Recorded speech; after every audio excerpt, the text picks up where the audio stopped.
Hey friends, Elizabeth here from Plant-Based Bride, back again with another video. And today I'm excited to share my plan with me for July in my bullet journal. This month's theme is all about calm, relaxing time by the lake. I'm going to be spending about a week in Ontario with my family, hanging out by a lake in July, and I'm so excited. It's been a while since I've seen my family in person, and it's also been a while since I had a vacation, especially one during the warmer months where I can just enjoy nature. So I am very excited. So I decided to make my bullet journal fit the theme, get myself even more pumped up and ready to go on this trip. And because we're going on this trip, we're going to be spending a lot of time in our bathing suits in and around the lake. And I personally feel so much better in a bathing suit when I have a good razor on hand. Luckily, today's video's sponsor, Harry's, is always there to save the day. I am in love with Harry's razors. My husband and I have been using their razors exclusively for years and years at this point. If there's anything you don't want to skimp on quality in your personal care routine, it's razors. You can really feel the quality of these blades even at Harry's amazing affordable price. Harry's makes their blades at their own factory in Germany that has been producing blades for 100 years, and they really know what they're doing. I also love that Harry's razors are for everyone. No pink tax in sight. If there's any time that I want an extra close shave, it's when I'm going to be in a bathing suit in and around a lake all day long, every day.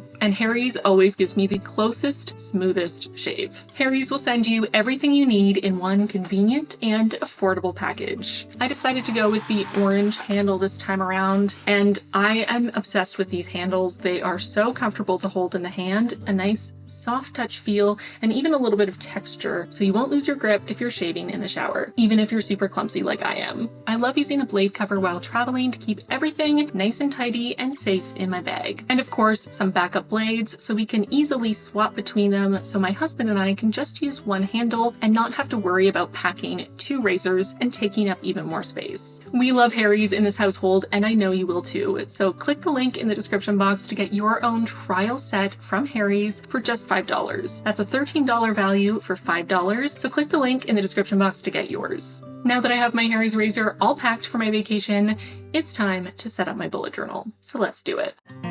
Starting by grabbing a little bit more paint for my palette, using almost entirely gouache paints from Winsor & Newton, although I am adding in some Payne's Gray watercolor because I don't have any gouache in Payne's Gray, and I knew I wanted a little bit of that to desaturate some of the colors. Starting with some white, primary blue, and Payne's Gray to make a nice smoky blue for the sky in this painting. I wanted the cover page painting to be a really calming, peaceful lake scene, and the style of this painting is inspired by a combination of paint by numbers art and digital art that's sort of abstract and blocky.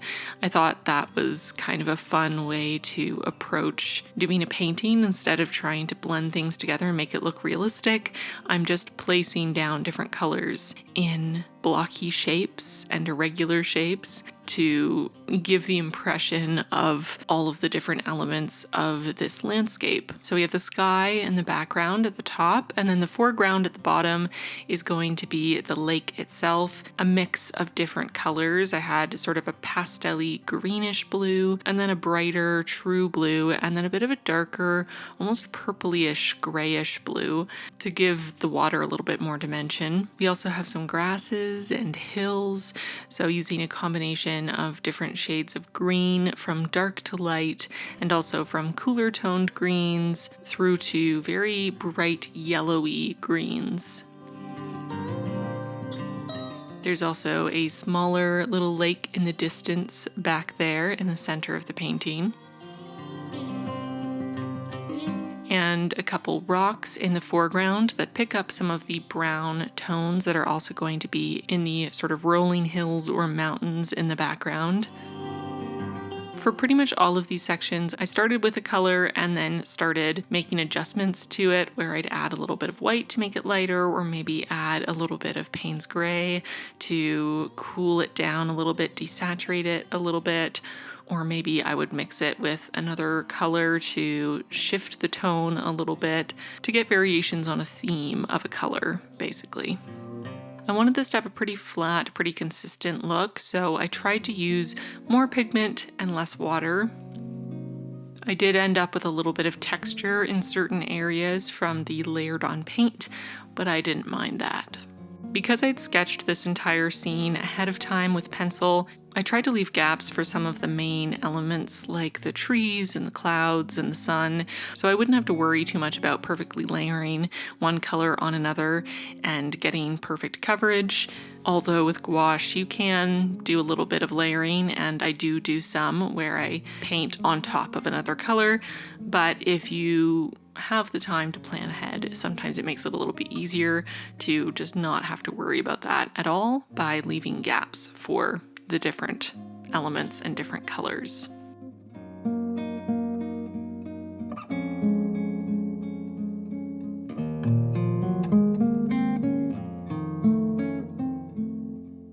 I decided to introduce some bright orange for the sun and for a little tent near the lake.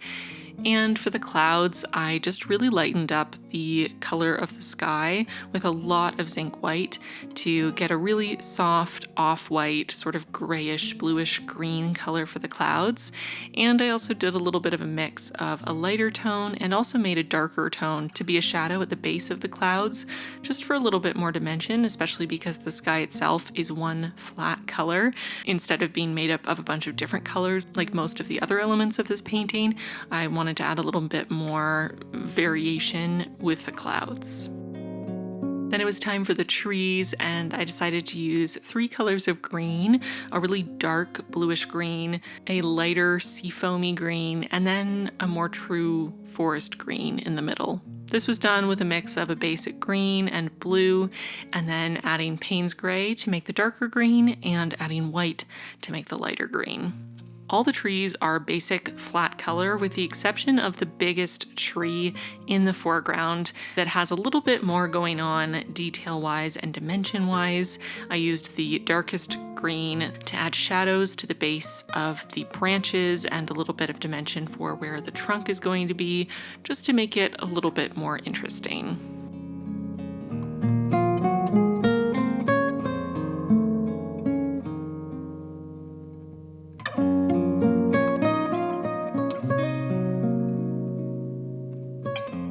I used a Secure Micron to add some black details, the entrance to the tent, a mother duck and 2 of her ducklings on the lake, and also a hawk in the sky. And the final detail of a shadow on the inner flap that you can see of the tent. It's a tiny detail, but I feel like it really finished everything off. Then it was time for the most satisfying bit, which is removing the washi tape and seeing the crisp outlines of my painting. I'm using my alphabet stamps again. They're linked in the description box along with all of the other supplies I'm using in this video, just to add a header below the painting, July 2023, and to add my quote for the month, which is an Edgar Allan Poe quote yet again. I feel like I quote Poe quite frequently in my bullet journal, but I'm not mad at it. So the quote I chose for this month was, "So lovely was the loneliness of a wild lake," which is exactly the vibe I'm hoping for in July. I want the wild loneliness of a quiet, peaceful lake, just rest and rejuvenation. Now that this first spread is finished, I'm flipping over to my calendar spread. And for this one, I wanted to paint a wooden canoe with a little bit of a rippling reflection in the lake. This was inspired by a piece of art I saw on Pinterest that just blew my mind when I saw it. I thought it was so cool, and I shifted it quite a bit to fit with the style I was going for here, but definitely inspired by this one piece of, I think, digital art. It really sparked my imagination. So in my version of this, the canoe itself is a tiny bit more realistic, though still obviously pretty cartoony, but the reflection in the lake, the water, is super abstract and almost pixelated looking, which, I don't know, I just thought it would be cool, and I'm happy with how it turned out, so I think it worked. I'm using a mix of different shades of orange. You can kind of see on my palette, I'm mixing primary red and primary yellow together to get a nice bright orange, and then I'm mixing in either zinc white to get a lighter peachy orange, or mixing it with some darker shades I have on my palette, like like a yellow ochre. I also have a rusty reddish color. I cannot remember the name of that one, but it'll be linked along with all of the shades I'm using in the description box to get a variety of light oranges all the way through to dark reddish oranges to try to get across the look of a bright wooden canoe. I'm starting by blocking in some of the basic colors, some lights and darks, a little bit of detail for the interior of the canoe, the seats, some of the slats on the interior, but then the reflection in the water is a lot more abstract. I'm painting these sort of pill or capsule shapes, these rounded rectangles, I guess, in blocks and irregular shapes that pick up those same tones from the canoe. And then adding a lot more detail with a small dry brush for that streakiness, some shadows, just a little bit more texture as if it's a wood grain almost.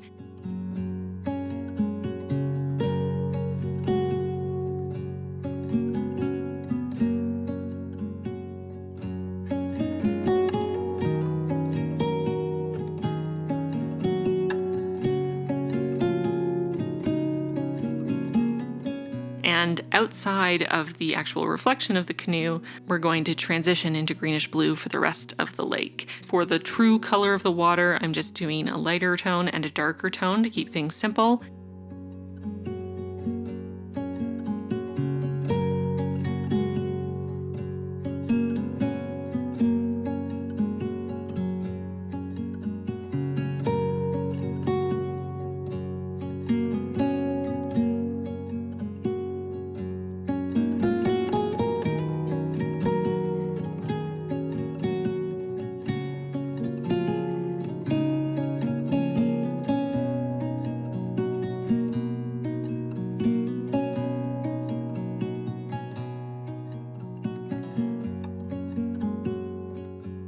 And then as a final touch, I'm using a brown colored pencil just to add a little bit of separation between the canoe and its reflection. I wanted it to be a little bit more clear where one ended and the other began, and adding a tiny bit more detail and dimension to some of the inner portions of the canoe and a little bit of a shadow at the bow.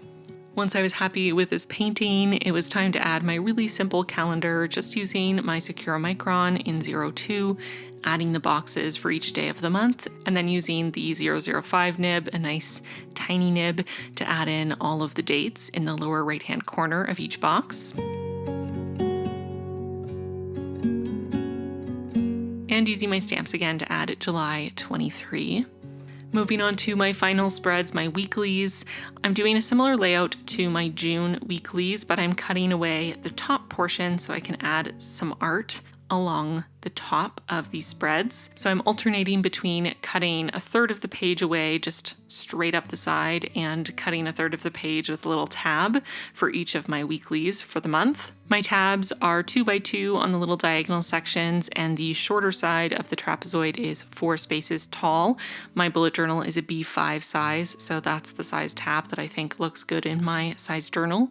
But if you have a smaller notebook, maybe you're in an A5, you might find you want to make the tab slightly smaller to fit the scale, or not. It's up to you.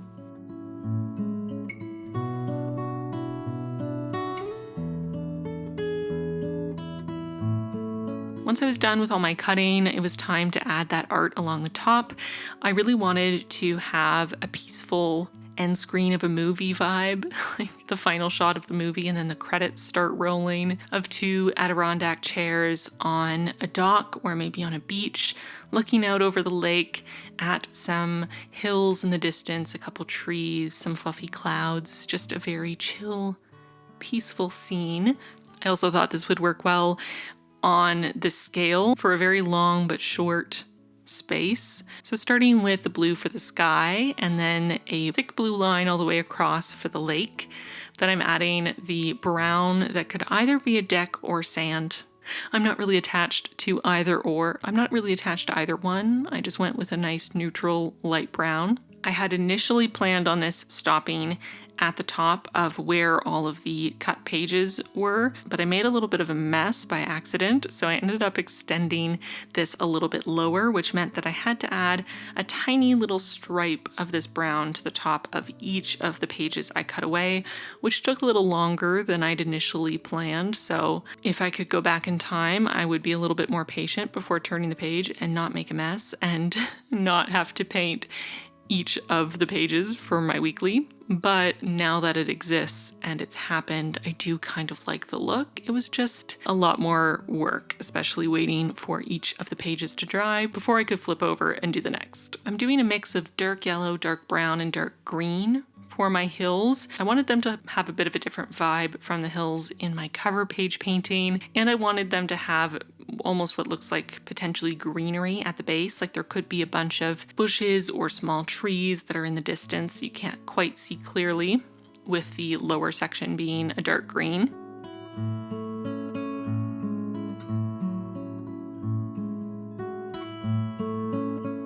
Then for the Adirondack chairs themselves, I decided to go with a nice sunny orange. Since orange is an accent color in the cover page painting and then the most prominent color in my calendar page painting, I wanted to incorporate some orange in this one as well. So using a pretty small brush to get all the general shapes in, and then using a teeny tiny brush to try to distinguish between each of the slats, adding in a little bit of that blue and green to fill in any gaps.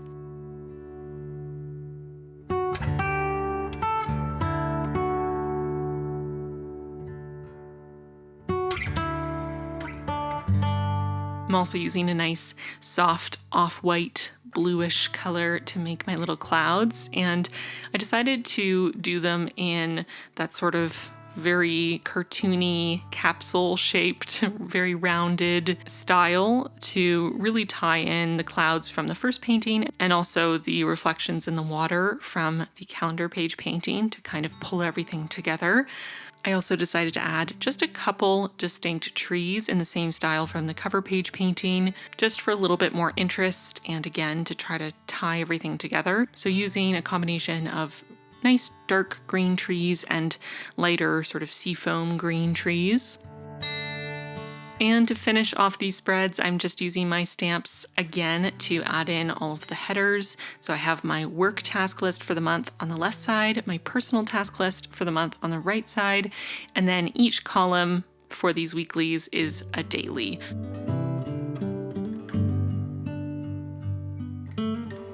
Along with a priority tasks section for each week.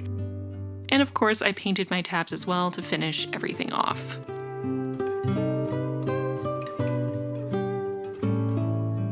So let's do a final little flip through of these spreads here.